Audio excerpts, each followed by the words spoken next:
Empower 11, the best of its kind in a highly transformative time. Are you empowered? Ready to turn your life up to 11? Awaken the life of who you are on the inside to match the life you were meant to live on the outside. Empower 11. Now is your time.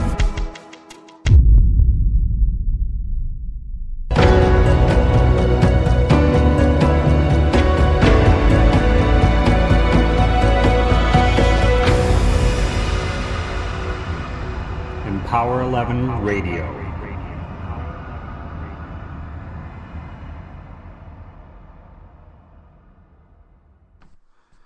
Greetings and welcome to Empower 11 Radio. Today is November 17th. And October 17th. And we're coming to you from beautiful Santa Barbara County. This is the live 1 hour Empower 11 radio show. You can get more information at empower11.com, and make sure you go to Facebook and like us on our fan page. That's facebook.com/empower11, and that's Empower, EMPOWER 11, and the number's 11. Yes. I am Jack Voorhees, and today I am here with my beautiful, ravishing, wonderful, talented, and I could go on, Ann Ribley.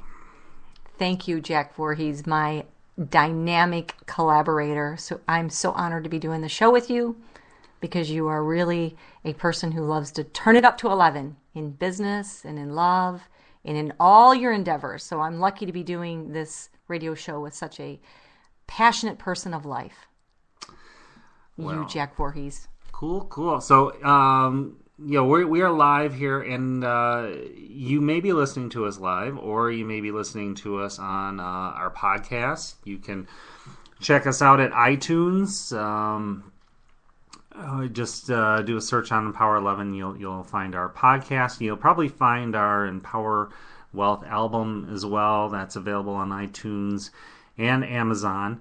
And you can listen to us for free, live, or our podcast on Spreaker. That's a free app that you can download onto your iPhone. You can download it onto your Android phone, or you can listen to us at Spreaker.com. Yeah, and then our search is Empower 11 to follow us on Spreaker. Right. Because some people have gotten confused with following us individually. I know. They're following you when they should be following... yeah. All right, so... Empower 11. Yeah. Cool. So today we based this show on a dream that I had. A very vivid dream. I mean, it's what inspired us to start this conversation. The dream went like this. I woke up and I was going to the kitchen to get a glass of water. And I just kind of came out of our bedroom, looked into the living room, which I had to walk through to go to the kitchen, and I noticed a silhouette of a man sitting on the couch with a large rifle in front of him. So he had this, he was sitting straight up on the couch, and he had this rifle between his legs kind of pointing to the ceiling. Very large rifle, a shotgun or something like that. He didn't notice me, so I just turned right around, went back into the bedroom, and I woke up Ann. And we started trying to figure out what to do, because our boys were between the living room and our bedroom, and we didn't feel like we could get to the boys straight through. I mean, the man would obviously see us, and we started trying to figure out a plan. We started strategizing. Yeah. So, of course, we called 911, and, we decided that I would go out through the window, and I would pound on the glass door to try to draw the person's attention while Ann went through and went to the boys. But I said, if you don't hear, I said, I'm going to try something else first. I'm going to try to go around the outside of the house and see if I can get into the boys' room. And but if I can't, then I'm going to pound on the glass, and we're going to do that. That was our plan. So I went around, and I realized that I couldn't get in without making too much noise. But when I went around, I noticed that the garage door was open. So I went into the garage door, and I got the car out, and we live on a golf course. Yeah, in a country club area. Yeah, hole 9. So I went to where I could get on the golf course. I went with the car onto the golf course, and I remember thinking, my plan was I'm going to smash through the glass. I'm going to drive right through these big glass doors that we have that lead to our living room. And as I'm doing this, I'm trying to figure out, I started thinking to myself, well, how much room do I get? How much room do I back up before I get this head start, heading into this glass? And I decided more was better, and I also decided faster was better. So I backed way up, and I gunned it. As fast as you could. Yes. And I had the lights off, and right before I hit the glass, I hit the lights on, and I just remember this shattering of glass and sparkly pieces of glass in the light going everywhere as I drove right into this guy on our couch. And that's when I woke up. So today we're here to talk about the power of truly busting through those glass ceilings in our lives, those places that we know and we truly desire to have a change in. And it was interesting when Jack shared this with me, because he said, Ann, it was so vivid and real.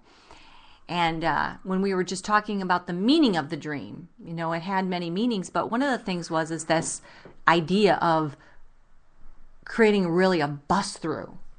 Not the idea of talking about a breakthrough, but it was the way that this dream happened. It was a complete bust through.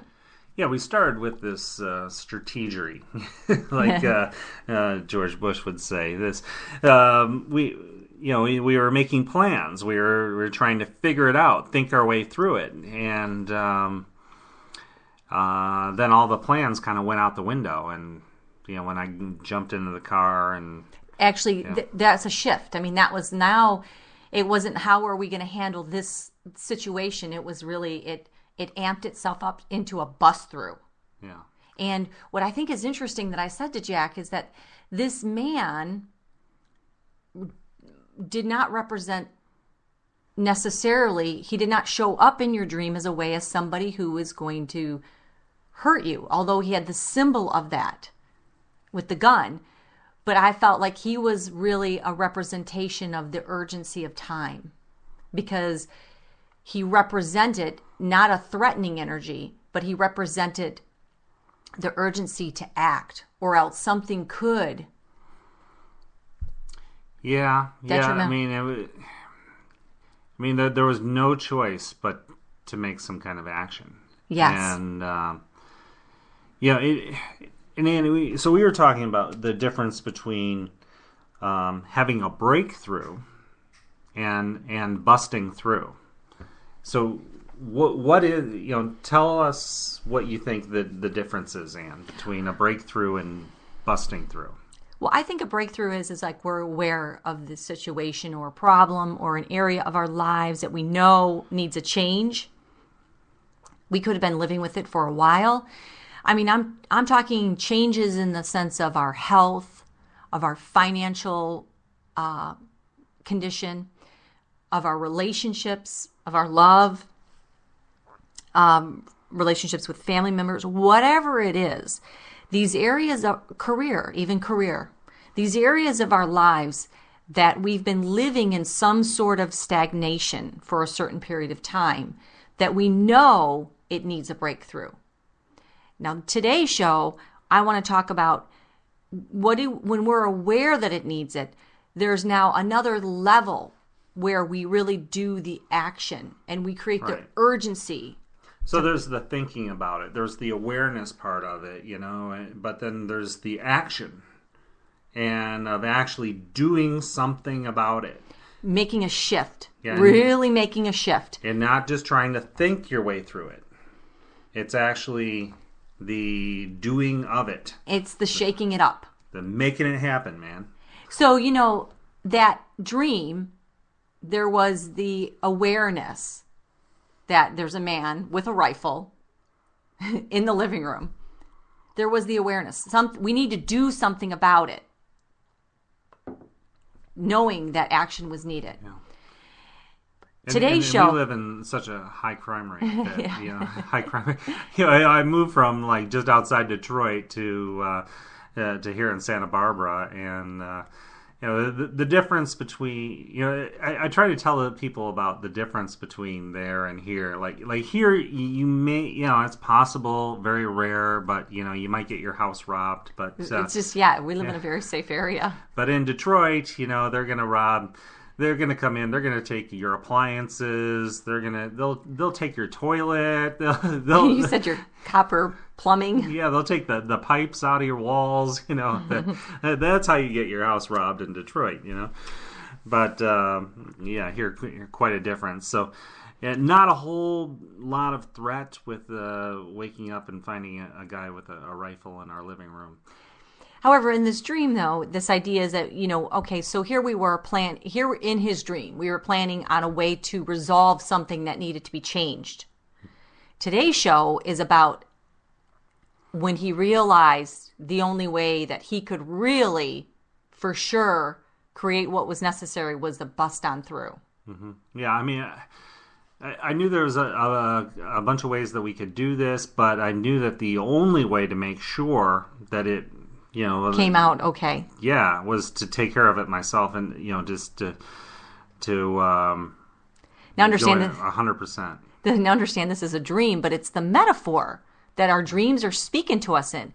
Things inside of us are speaking to us, and it was the urgency to bust through that was the largest part that was speaking to Jack in this dream. And that's what translates in the same way in our lives. I mean, we all have our own glass ceiling, whether it be financially, whether it be with our career, whether it be with our health. I mean, how many right now, I'm asking you out there in the audience that are listening right now, how many of you want a different relationship with your body and your health and your well-being?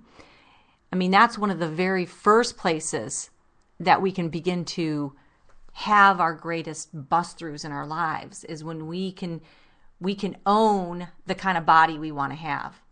So these areas of stagnation, a bust-through is about, we're no longer sitting in stagnated energy. When you think about water, it's the most powerful element that symbolizes, and it's close to that God force energy, that when it's moving is when it's pure, and it's when it has its power, and it's when it's nourishing. And when it begins to pool into a stagnated place is when it gets toxic, is when it gets where it's not as clean and is nourishing. That's the same way in our lives. So this bust on through is about getting that energy moving. It's about knowing the urgency to take action and that it's time to get the energy moving. And having that urgency where we, pick up the phone and we make that phone call. where we, whether it be with our career, whether it be with a loved one, whether it be with even a spouse or a partner, where we have that conversation we have not been having that has been way overdue. Have that conversation with a coworker or a boss. And this is about entering and activating the real truth that is in alignment to the life that you've been wanting to live, that is true to your heart, and having the courage to stand up to it.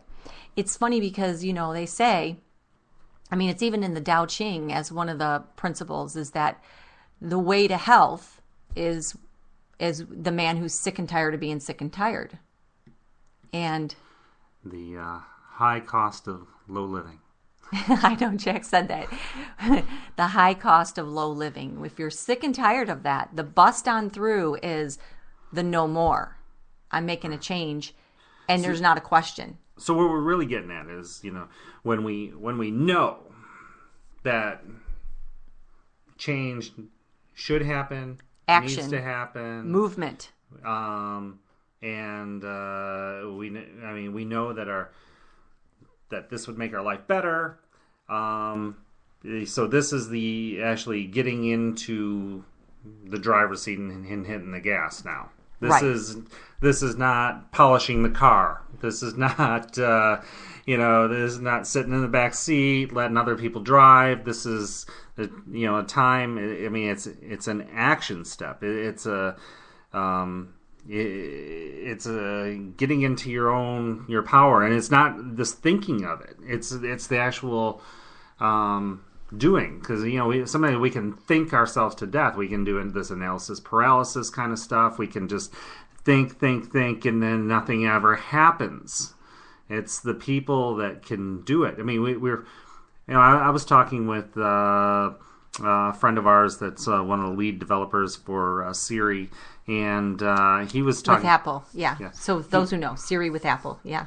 So he was talking about, that there's a lot of great ideas out there. Tons of really, really good ideas. But where's the implementation? They're nothing until they can be implemented. Yeah, that's what he said, is that it's not a question that there's not enough good ideas. It's the ability to implement it into a real, tangible, executable way. That is where the magic is, the gold. So, this realization that, time is our most precious asset. And there's time to be thinking about it, and there's time to be in the doing of it. And we are almost 80% water, which is water so similar to the God force. And I want to go back to that analogy that water, to be pure, to be powerful, to be cleansing, to be nourishing, it's got to be moving. It's got to be moving. And so the more we get into that action of moving forward with what needs to be done, the more that we are owning our own ability to take responsibility for our lives. It's so hard when we say something on the outside has to elicit this first in order for me to make my decision, in order for me to make my move, in order for me to do what I know I need to do. Oh, yeah. That's an immature thing to do, actually. Thinking like something else. It's like it's not taking responsibility. This is what it is. It's not. It was like CJ yesterday with it's 9:00 at night, and now he's asking for help with his homework with algebra. Yeah, and it's like, yeah, are you kidding me? 9:00, lights out for you. This is and then he tried to make all kinds of excuses and why it wasn't his fault and everything and I just kept holding him to it, that it's his responsibility to manage his time properly. He didn't do that, and that's why he's in this situation, and he's got to own it.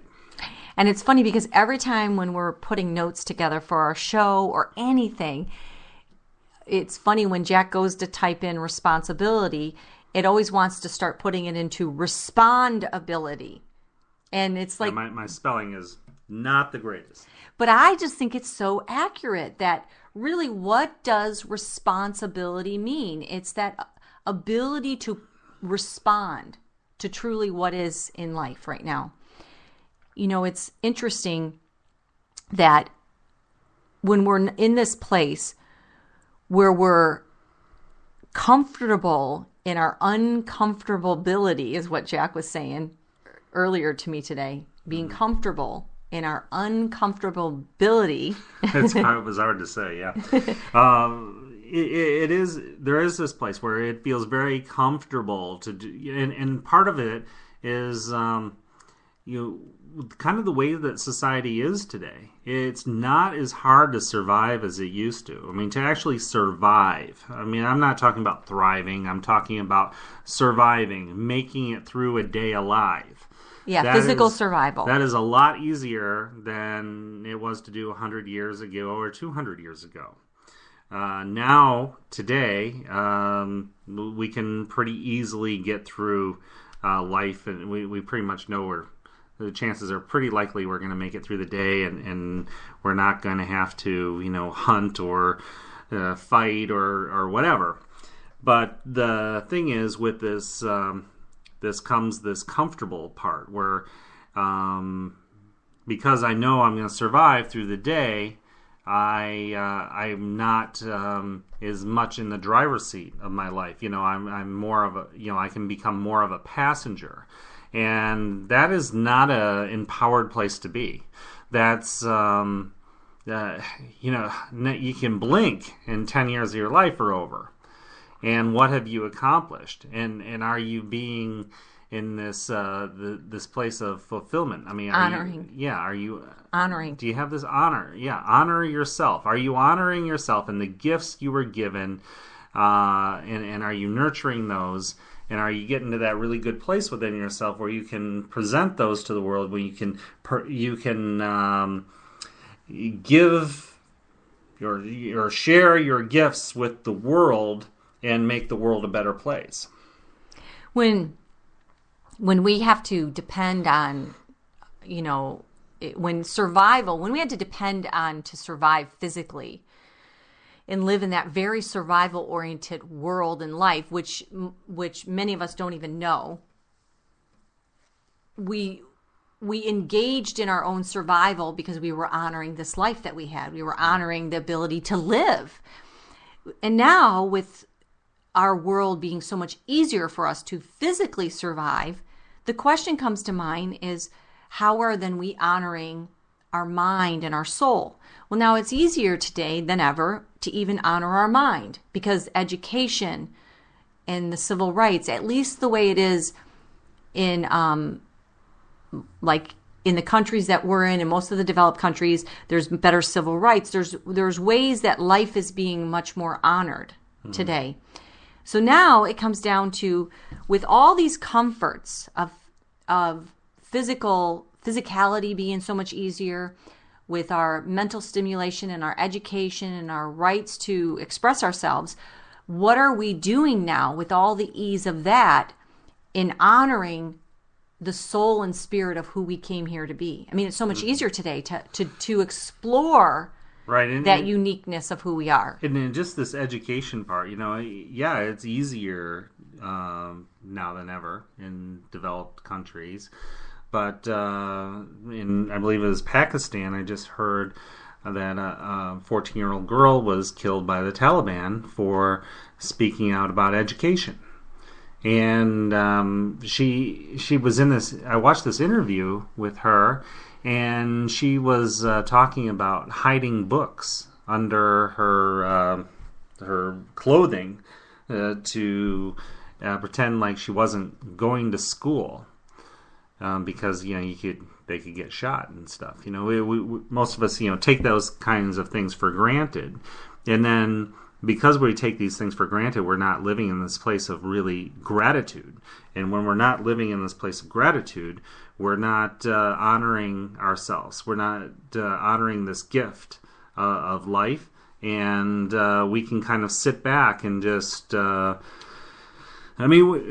look at people that are grateful. They don't complain. People that are not grateful, they complain a lot.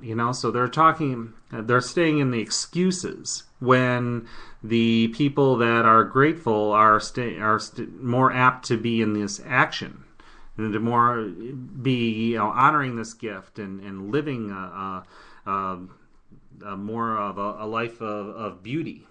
Well, honoring this gift, honoring the ability that we are in charge of today. Today I'm taking action to bust on through any barrier that has been holding me stagnant in any area of my life, whether it be my health, whether it be my career, whether it be my love relationships, because I was meant to come here as a gift and to explore this glory of God, the life force, this expression of this gift of life that I have, and to use this vehicle, which is my body, to honor that the best I can.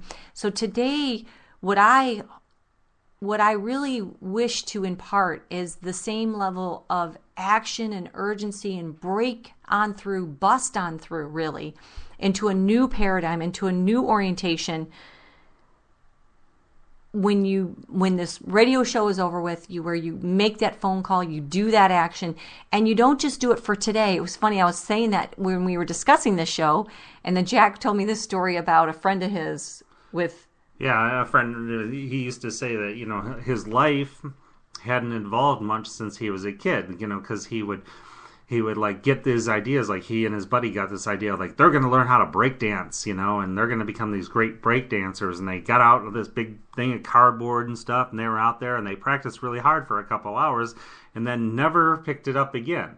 Well, that's not going to get you where you want to go. But he said he kept doing that in his life. That was a pattern in his life. He would pick it up, and if he hadn't mastered it in 2 hours, then he would just put it down.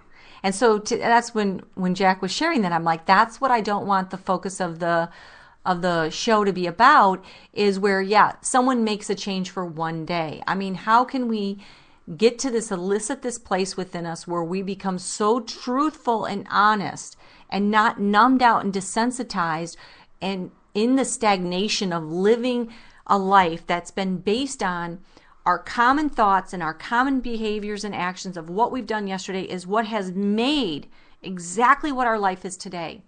And every time we engage in those same common thoughts and behaviors and actions, and we get up and we follow those same autopilot routines, we will never have that powerful bust on through. And a lot of people are waiting. They're sitting on the couch. They're waiting for the doorbell to ring. They're waiting for that, winning lottery ticket. They're waiting for that lover to show up that's going to just fulfill all of their dreams. But it's showing up in that bust on through, real, authentic activation of who we are way in our lives. Life is waiting for us to do that with ourselves. Well, I think a lot of the reasons why people don't, besides, there is definitely, fear of failure, but, or fear that it's going to be hard, or somehow it's going to harm them, or whatever.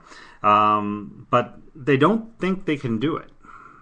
They don't think they know how to do it. And the way to learn how to do it is to do it. When we're learning how to walk, the way to learn how to walk is try to walk. Now you're going to fall down. It's going to happen. Failure, right? That's one way of looking at it. Or you can look at it as there is no failure. It's just all part of the learning experience. The thing is, you got to go.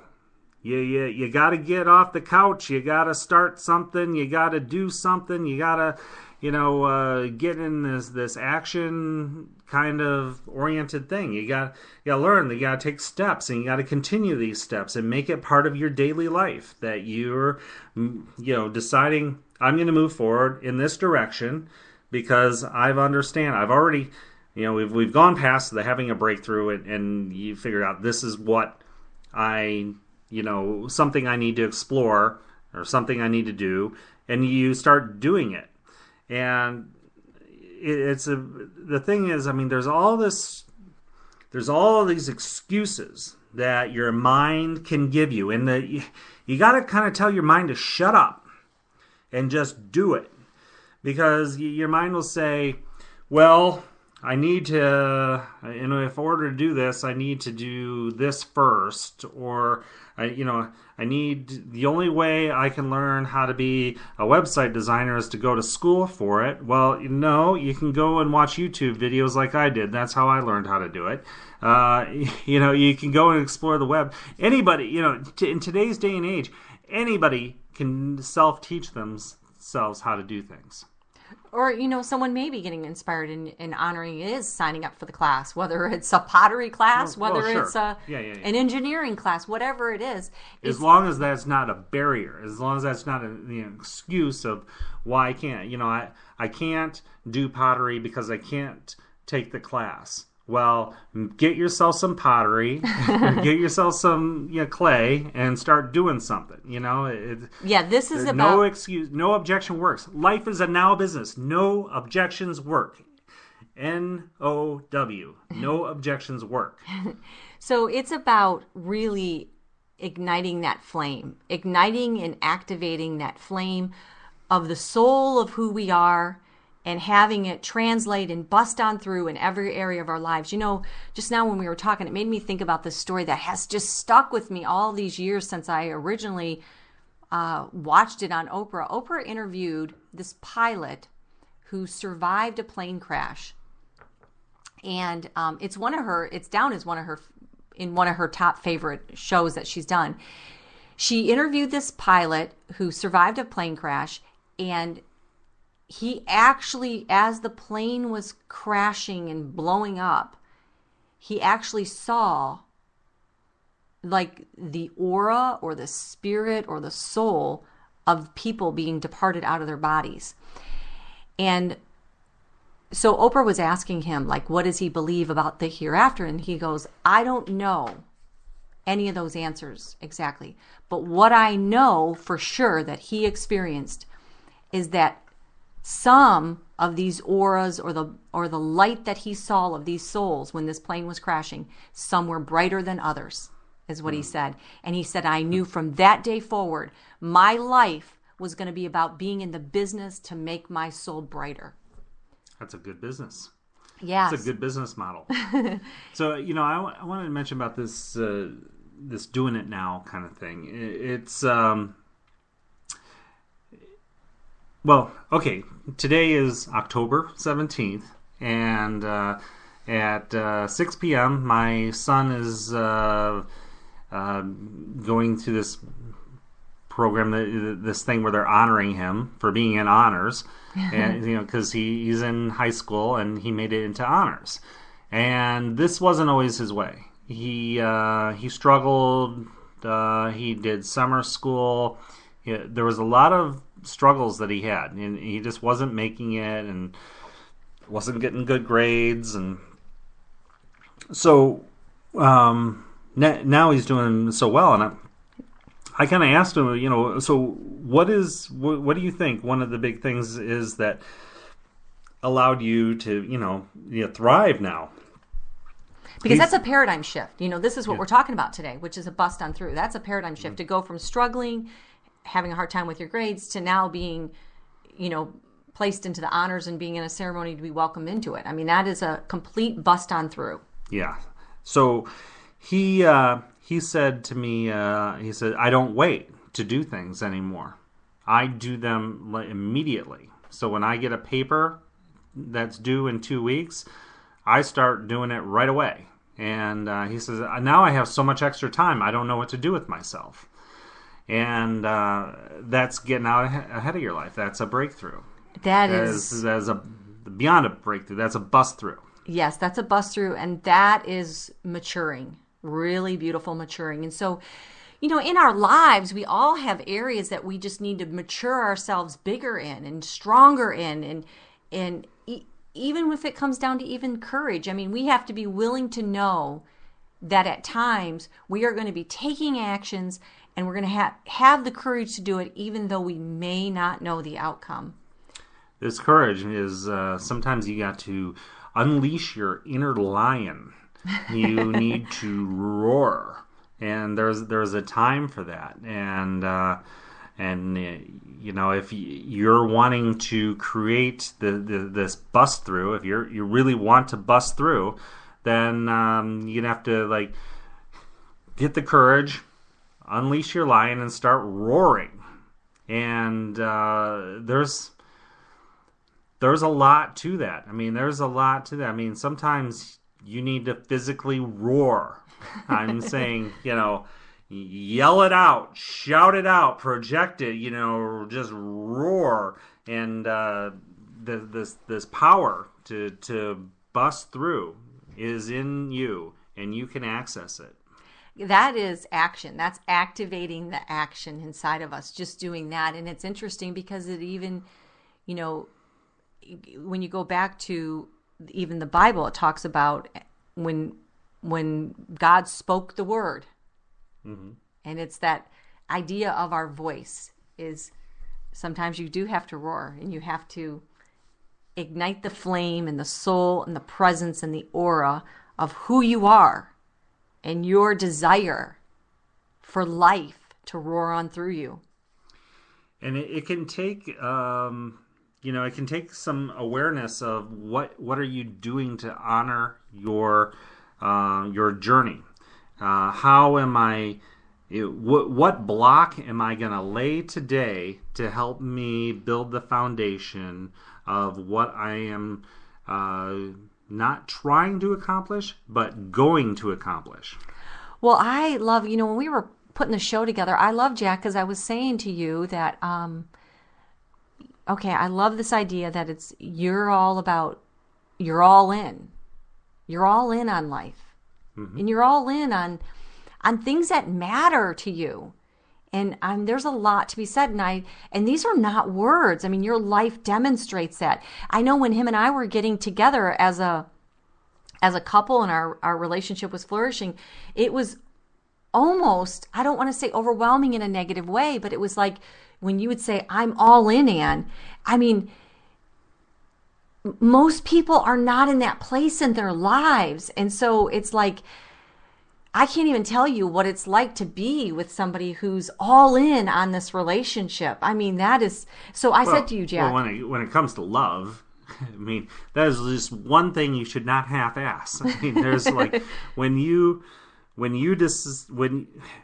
are in the business of loving your life, when you're in the business of loving your soulmate, this is not something you should half-ass. If you can half-ass a lot of things in life and still be successful, but I don't believe that love is one of them. But you believe this, though, in the things that really matter, Jack, because how do you have almost 15 years of sobriety in your recovery as you did do it one block at a time, like what you were saying, Sure. But you were all in. Yeah. One block at a time. Yeah, when I got into recovery, it's almost 15 years ago. Wow. The thing is that I quit everything.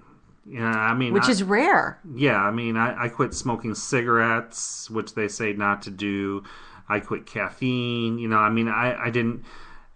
quit everything. I figured that I was going to be going through withdrawals and all this stuff, that I might as well get to a place of really clean system. Yeah. And that's what I did. I went all in, and for me, it worked. I never relapsed. I've never fallen off the wagon. From my first day, I walked into a recovery meeting. I never used drugs or alcohol again. And I'm saying that some of that power that you demonstrated there, you show up in your relationships, and that's exactly the way you live your life, is you go all in. And so if you're going to put your foot on the gas, mm-hmm. like what you're talking about, it's all in. Yeah, and you don't just put your foot on the gas, but you nail the gas pedal to the floor. You want to bust through. Bust through is not just like willy-nilly kind of thing. You gotta do it, man, and you gotta be willing to accept whatever comes with it. And there's a lot of unknowns, and you just gotta be okay with that. I mean, at the end of 2009, my life was not inspiring to me. I mean, I had been trying a lot of things that just weren't working. Everything I was touching seemed to turn to crap, and I made a declaration. I mean, I declared that at the end of 2009, I said, you know what, 2010 is going to be my year. And the thing is, I became willing to accept whatever came with that. That I was unwilling to continue to live the life that I had been living. And change was a must. And now when you invite change and you embrace change, it may come in all kinds of ways that you may not expect. Some wonderful, and some may feel at the time not so wonderful at all. In fact, let me emphasize this, at all. But real breakthrough, real busting on through, that can happen. That's what's on the other side. That's where, Jack, you say all the time, the only way through is through. Yes, trying to sidestep it. It just does not work. Trying an easier, softer way. I'm more comfortable traveling at 5 to 10 miles an hour, and when the only thing that's going to bust through is traveling at 50, 60, 70, 80 miles an hour, 100 miles an hour, 111. An easier, softer way, or sidestepping it. I was telling this to Jack because this is the way I felt in my life at that time. Is, I had 2 small children, and I was married for 18 years, and I knew that a change had to happen. And I there was a lot of before the actual separation and filing of divorce papers and all this stuff happened in my marriage with my former husband. There was a lot of years that I feel I was trying to do it softer, easier, sidestepping it, and I reached a point where I felt like it felt to me at that time, but I did do it because I realized that's the breakthrough was I knew that something had to change, but I kept trying to do it softer, easier, sidestepping it. I was aware that a breakthrough needed to happen, but the bust on through for me, and it felt hard, and I mean it felt hard at that time for me. But I kept thinking, why does it have to happen this way? Why do I have to be the one that has to file the divorce papers? I kept seeing these other couples, and they mutually agree, and they both mutually and maturely, responsibly, resolve these conflicts. You saw these couples? I haven't seen so many of those, Ann, but okay. Okay, but see, I wanted it to be softer, easier, and so I reached this point where I knew I was going to have to be the person that was going to have to initiate the action, and I was going to have to see it all the way through for a paradigm shift to happen in my life that way.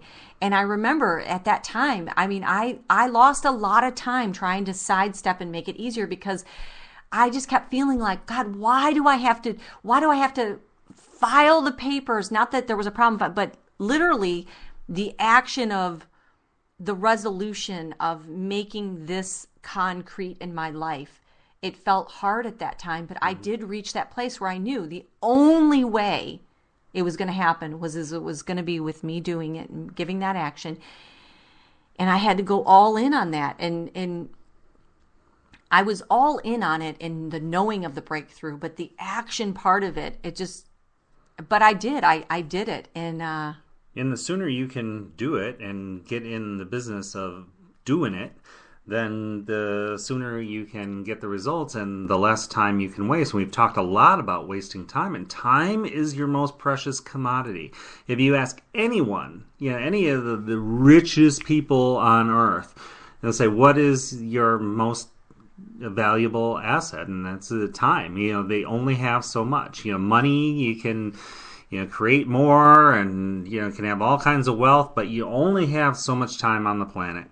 And you don't know how many days you have left. You may be at the point where you have not as many days left as you have lived. And You know, sooner you can get into this point. You know, this, and there's urgency there. I mean, urgency there's power in that. And you know, some say, you know, oh, you know, he's just having a midlife crisis or just having this. Well, sometimes a midlife crisis is just an awakening. And, yes, you know, it's like, it's like, you know, he bought himself a sports car. Well, maybe he should have bought himself a sports car. I mean, I don't see oh, he's going through the, you know, and he'll calm down and he'll settle down in a little bit. He's just going through a phase. And when maybe the phase is what he should stay in. Well, I just have seen this recently with a friend, is that it's interesting because she's kind of put her foot down and she's in the middle of busting on through and making a paradigm shift in her marriage. And her marriage was, I don't know, 20 plus years. And the people, the most interesting part is that nobody saw it as a surprise coming except for her ex-spouse. And what's interesting is that people think, oh, she's gone crazy, oh, she's just, you know, in a midlife, going through menopause. They're thinking all these different things, but what it is she's gotten so in the business of honoring her time now in her life. And it's like, when we give 20 years to somebody, I mean, do we want to, you know, that's a big chunk of our life. You know, that's our most precious real estate that we own, is our time, this body that we have that we're living in. How are we taking care of that precious real estate, this body? And then it's the time we're using it with how we're interacting with our world. You know, and having some extreme awareness of that, like when you're talking about your body. So one of the things that you may need to bust through is, you know, it could be, let's just use weight. Okay, that seems to be a common thing with people. You know, like they have this weight and they've been overweight for quite a while, and you know, the only way to get out of that is to bust through. Now, one of the things that is important is this extreme awareness of that I am overweight, but not just I am overweight, but all that costs. All the real reality of what does that cost? Well, I don't like the way I look. It's not healthy. I'm not going to live as long. I will have less time. And my quality. And the quality of life. And, you know, will I get to see my kids get married? Will I get to be a grandfather or a grandmother? You know, will I get to experience that? Am I going to be a burden to my family and friends around me? So when you really reinforce what it actually is that you want to bust through, then the clearer that picture is, and the clearer the cost is, the better the ability you have to actually break through. Okay, so I want to talk about where resistance is that enemy of pattern that keeps us from changing, because that is a lot of what we covered in our Empower Flex, is how to remove that resistance and get open. So when we're creating a bust on through, I mean, it is an open channel that is all in, and when we see resistance show up, when we see that resistance show up to make the healthier choice, whether it be something that we're eating, and like specifically with weight loss, you could go into finances, whether it's how we're spending our money or how are we doing our finances, any pattern that has created itself to be common thought and action, and then we go to make our change, and then resistance tries to talk us out of staying in that change, is just recognizing it for what it is, because resistance is nothing but a barrier. Resistance is when you look at it in the electrical lines, when you put resistance in the lines, it's reducing. It's a barrier to the emanation of energy and light. And you got to tell it to shut up, you know. I mean, get out of the head a bit, you know, and tell it to shut up, and you keep going forward. Now, when you have momentum, you've developed this momentum and you're going for it, man. That is, and I talked about putting the foot on the gas, nailing that gas pedal down. That is strong because you're not only you're moving too fast to listen to much resistance. I mean, you're running down the road and people are shouting some things out at you. You're not going to hear them very well because you keep running. So that people might try to get you to slow down now, and people will, because many are in a place, if you're busting through and they see that may cause some feelings with them about themselves. And it's not about you, so don't make it about you, and it doesn't matter what other people think. It's none of your business what other people think of you. It is all about them. The thing is, it is nice to have support, and support can be a really valuable asset. You need to align with some really powerful energy, and find it wherever you can. But the real deal is when you know it to your core, and it didn't matter if 1,000 other people told you differently, you own it. And when you have this ownership, and you have this declaration, and you're putting on the gas, and you got the momentum, you will bust through. You can do it. You have the ability to do it. It is in you.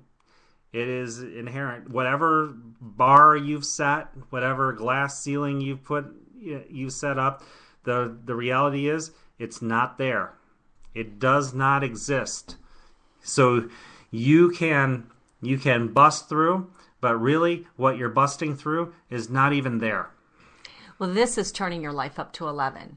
This is where when you go from not a life at a 10, but you become the rocket that defies the resistance of gravity, and it has liftoff going 11 kilometers per second.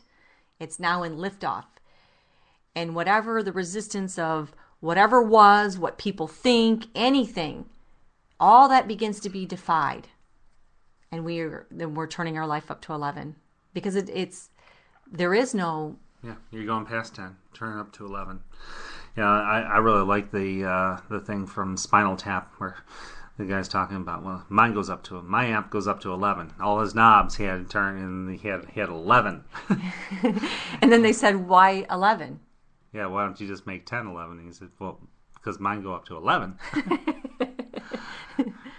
It's interesting that when they asked I can't think of his name right now, but they asked the first pilot who was able to fly through the sound barrier, what was the most significant experience that he had when he busted through the sound barrier. And what he said was the most significant thing that he remembered is that the whole cockpit and everything in the plane totally shook and rattled, like unbelievably, as it was busting through the sound barrier. And then it got smooth, right? Yeah, and then it smoothed out. Yeah. We're talking. So that's the same thing, Jack, when you had mentioned, when we bust on through, we got to be willing to let everything shake and rattle. Yeah, shaking it up. So that's the point I wanted to make sure people got, is that you got to be willing to shake it up. You got to be willing to be raw and real. And when you're talking about busting through these barriers, I mean, there was like, I don't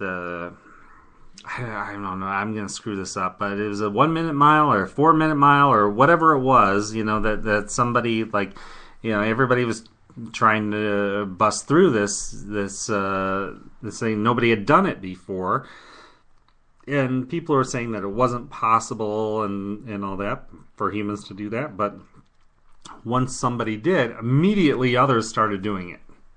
Yes. So, I mean, where is that limitation? Where is that set? It's just people's perception. It is not the reality.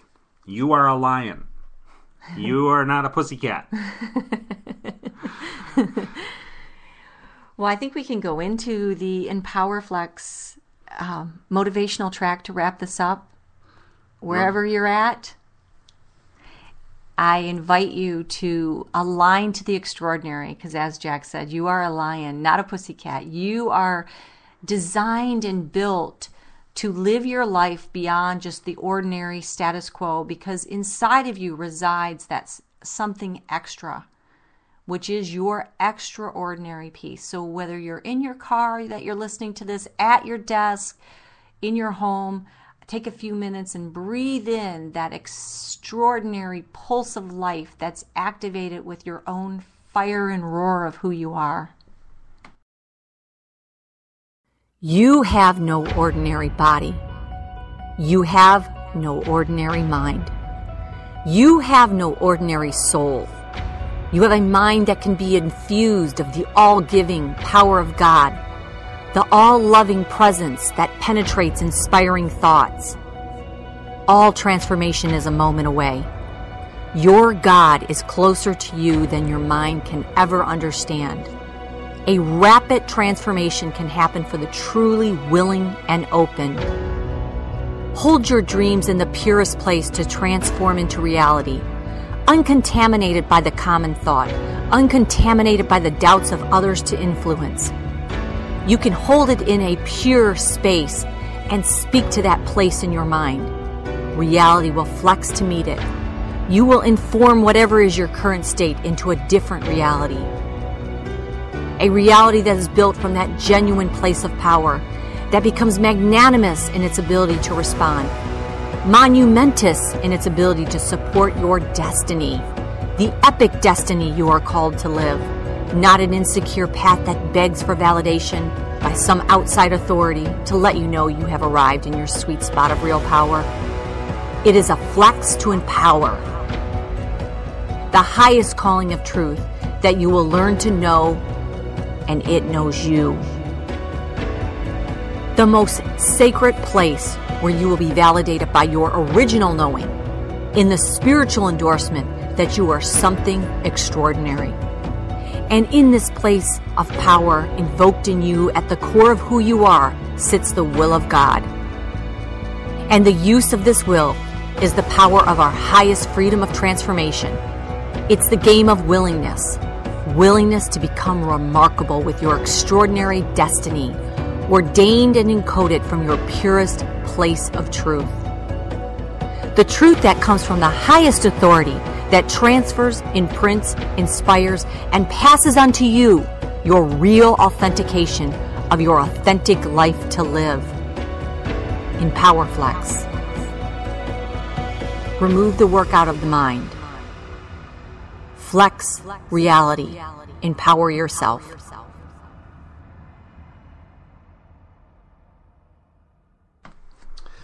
Well, that's about it for today's show. We hope that you have gotten some real jewels out of today's show, and that you will unleash your lion, and that you will roar today and every day.